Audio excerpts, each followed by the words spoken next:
It's kind of like a face deal. Both sides can say that they made some progress.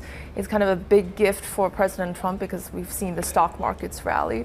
But the phase one deal is really about the resolvable, negotiable stuff in the first place. The more difficult, non-negotiable items are put back, delayed, and we don't really know what's going to come out of that. So unless old tariffs can be rolled back for China, it can't really be seen as a victory for them, or much for the US, because the more intractable problems are still there. So this is just about perception then. This is retail investors in the US seeing the stock market rise and Trump being able to say to a domestic audience, look, we're getting there.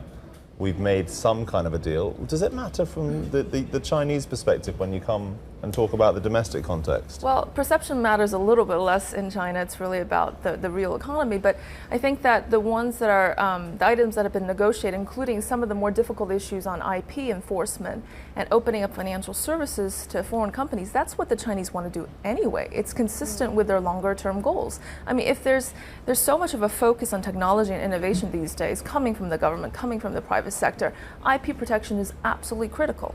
But what I would say is that there is a difference between what's written in the law and actual enforcement. Lots of things are written in the law. The legal system is quite comprehensive. The patent kind of protection mechanism is there.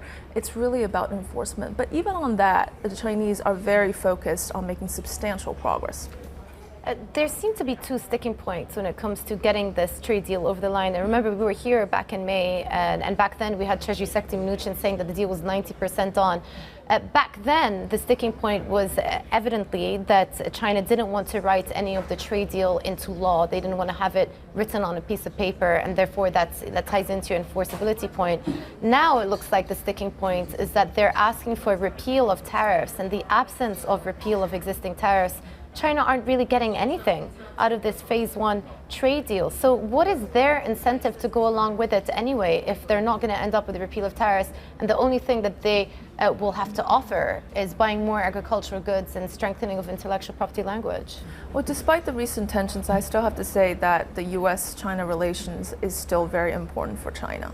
And the recent tactic is to put off, delay, wait until the election, see what happens during the election. Maybe there will be somebody new, maybe not. But the election dynamics does change things a bit. So the wait and see strategy is what the Chinese have pretty much adopted, because they know that unless President Trump is totally committed to wanting a deal, no matter how much concessions they make, it's not really going to make a difference.